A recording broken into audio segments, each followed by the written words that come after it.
তুমি তুমি তো টিচার না। কে তুমি? কেউ আছো?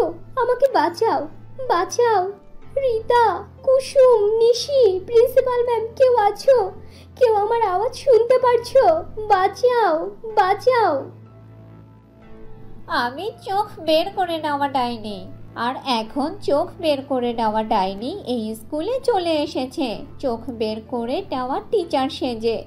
আমি সেই পাগল যার সাথে কিছুদিন আগে তোর দেখা হয়েছিল। আমি মানুষের চোখ চুরি করে নিয়ে যাওয়া ডাইনি। তোর চোখগুলো আমার ভীষণ পছন্দ হয়েছে। এত সুন্দর চোখ আমি এর আগে কখনো দেখিনি। আর তোর এই সুন্দর চোখ আমাকে এখানে টেনে নিয়ে এসেছে। আর এখানে এসে তো দেখি এখানে অনেক সুন্দর সুন্দর চোখ। বন্ধুরা, তোমরা তোমাদের নাম কমেন্ট বক্সে কমেন্ট করে জানাও, কারণ তোমাদের নাম দিয়েই তৈরি হবে আমাদের পরবর্তী কার্টুন ভিডিও। কি? চোখ বের করে নেওয়া ডাইনি? না না, আমি তোমাকে আমার চোখ দিব না, না, কোনোভাবেই না। আমি তোমার এই উদ্দেশ্যের কথা সবাইকে বলে দিব। আমি বলে দেব তুমি টিচার না, একজন ডাইনি। তুমি এই স্কুলের বাচ্চাদের চোখ চুরি করতে এসেছো। তুই তো ভালোই মজা করছিস। তোর মতো 2 ফুটের স্টুডেন্ট আমাকে আটকাবি? তোর চোখগুলো অনেক সুন্দর, আর তোর মতো সুন্দর চোখ এই স্কুলে আরো অনেক অনেক আছে।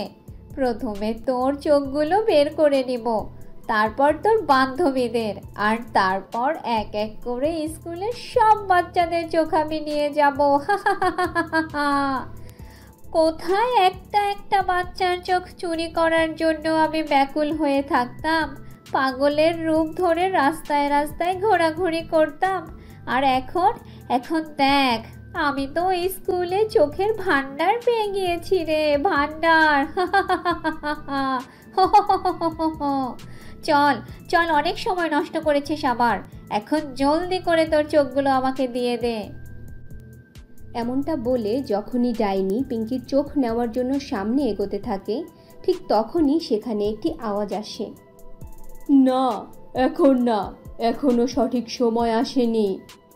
আওয়াজ শুনে ডাইনি পিছে চলে যায়, আর তারপর পিঙ্কির ঘাড় ধরে তাকে উপরে তুলে বলে, তোর কপালটা ভালো ছিল রে যে তুই জানে বেঁচে গিয়েছিস, কিন্তু সব সময় এমনটা হবে না।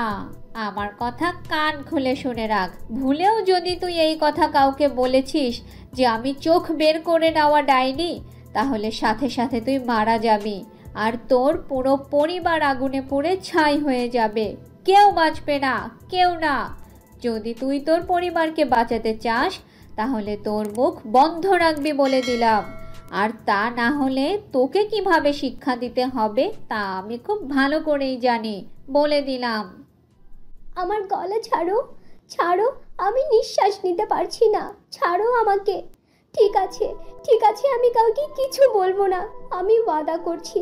তবে মনে রেখো, আমার পরিবারের গায়ে যেন একটা আঁচড় পর্যন্ত না লাগে। আমি কাউকে কিছু বলবো না, প্লিজ আমাকে ছেড়ে দাও। চোখ বের করে নেওয়া ডাইনি পিঙ্কির গলা ছেড়ে দেয়। তারপর পুনরায় আবার কলি ম্যামের রূপ ধারণ করে বাইরে বের হয়ে আসে। পিঙ্কি ভীষণ ভয় পেয়েছিল। সে যখন রুমে আসে তখন তার বন্ধুরা তাকে জিজ্ঞেস করে, পিঙ্কি, তোকে কলি ম্যাম কোথায় নিয়ে গিয়েছিল রে? তোকে দেখে মনে হচ্ছে তুই ভীষণ ভয় পেয়েছিস। সত্যি করে বল তো, কলি ম্যাম তোকে কি পানিশমেন্ট দিয়েছে রে?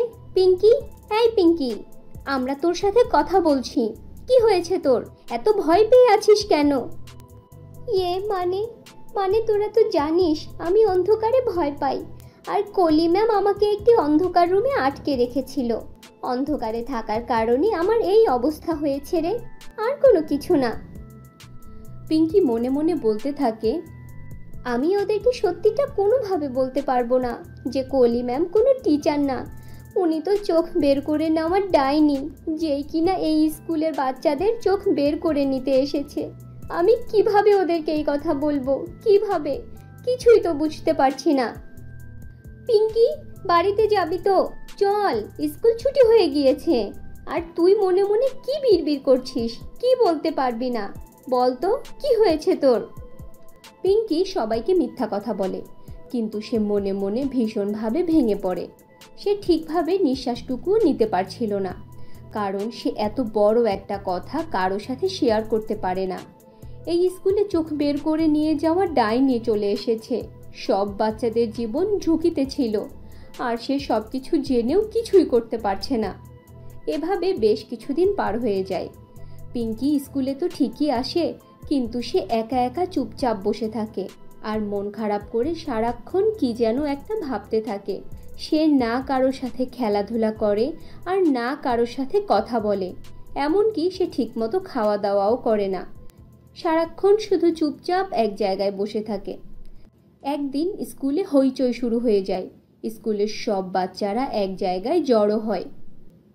আরে মল্লিকা, মল্লিকা, তোমার কি হয়েছে? তোমার 2 চোখ থেকে রক্ত বের হচ্ছে কেন? ম্যাম, আপনি এসব কি বলছেন? আপনি তো দেখতেই পারছেন মল্লিকার 2 চোখ থেকে রক্ত বের হচ্ছে। ওর অবস্থা তো ভীষণ গুরুতর, আর এই অবস্থায় আপনি ওকে এত প্রশ্ন করছেন। ম্যাম, ওকে দ্রুত করে হাসপাতালে নিয়ে যাওয়া প্রয়োজন। এত জেরা টেরা ওকে পরেও করা যাবে যে কে এইসব করেছে ওর সাথে। মল্লিকার 2 চোখ থেকে রক্ত পড়ছিল, তাকে হাসপাতালে নিয়ে যাওয়া হয়। কিছু সময় পরে মল্লিকার মা বাবা স্কুলে এসে প্রিন্সিপাল ম্যামকে অনেক কড়া কথা শোনায়। দেখুন, আপনারা স্কুলে এসে এইভাবে চিৎকার চেঁচামেচি করতে পারেন না। আমাদের কোনো দোষ নেই, এছাড়া অন্য কোনো স্টুডেন্টদেরও কোনো দোষ নেই।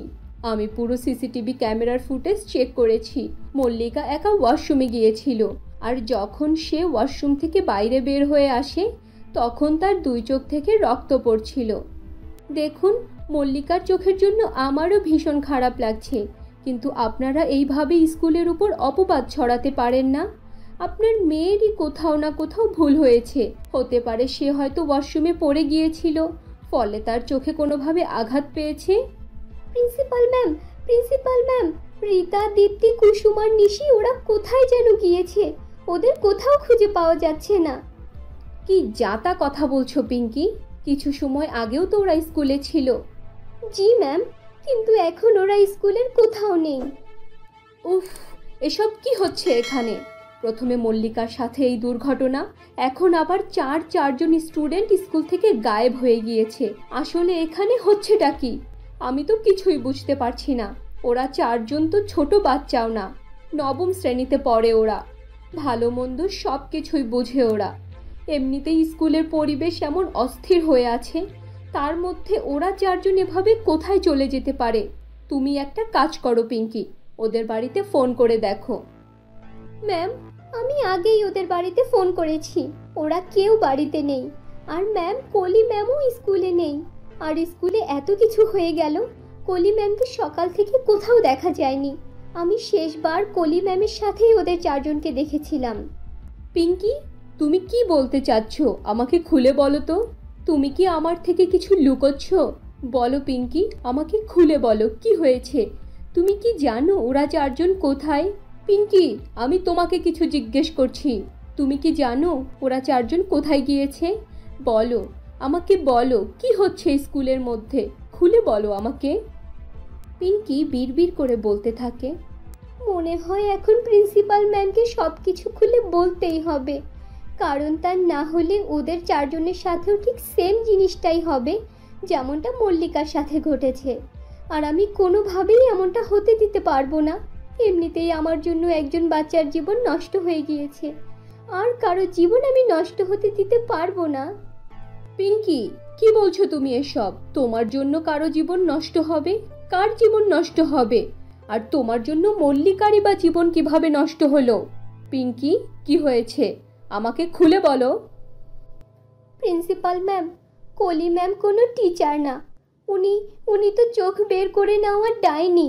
উনি পাগল সেজে রাস্তায় রাস্তায় ঘুরে বেড়াতো আর বাচ্চাদের চোখ চুরি করে নিয়ে যেত। একদিন উনি আমাদেরকে রাস্তার মধ্যে ধাওয়া করেছিল আমাদের চোখ বের করে নেওয়ার জন্য। আমরা মনে করেছিলাম পাগল তো, তাই হয়তো এসব উল্টোপাল্টো কথা বলছে। আর এরপর তিনি আমাদের স্কুলে টিচার সেজে আসে, আর একদিন আমার চোখ বের করে নেওয়ার জন্য আমাকে ক্লাসে আটকে রেখেছিল। কিন্তু এরপরে উনি আমার চোখ বের করে নেয় না, তবে উনি আমাকে হুমকি দিয়েছিল আমি যদি কাউকে ওনার সত্যিটা বলে দেই তাহলে উনি আমার পুরো পরিবারকে শেষ করে দিবে। আর কালকে পুরো 1 মাস পরে উনি মল্লিকার চোখ বের করে নেয়। আর আজকে আমার 4 জন বান্ধবী গায়েব হয়ে গিয়েছে।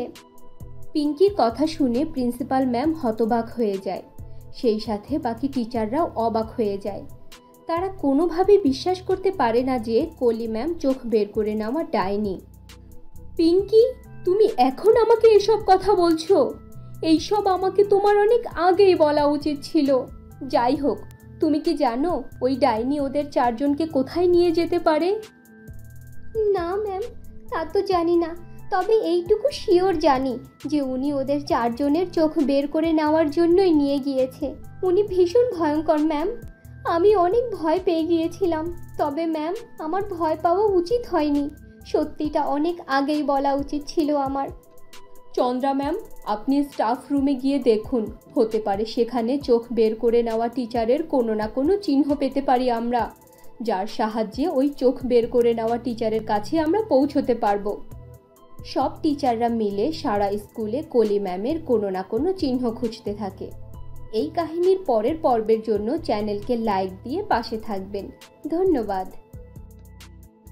তো বন্ধুরা, এই ছিল আমাদের আজকের গল্প। আশা করি গল্পটি তোমাদের কাছে খুব ভালো লেগেছে। ভালো লাগলে আমাদের আজকের গল্পটিতে একটি লাইক দাও, কমেন্ট করো আর তোমার বন্ধুদের সাথে শেয়ার করো। আর যদি আমাদের চ্যানেলে নতুন হয়ে থাকো তাহলে আমাদের চ্যানেলটি সাবস্ক্রাইব করে পাশে থাকা বেল নোটিফিকেশন অন করে দাও। তো দেখা হচ্ছে পরবর্তী ভিডিওতে। ততক্ষণ পর্যন্ত ভালো থাকো, সুস্থ থাকো। আল্লাহ হাফেজ।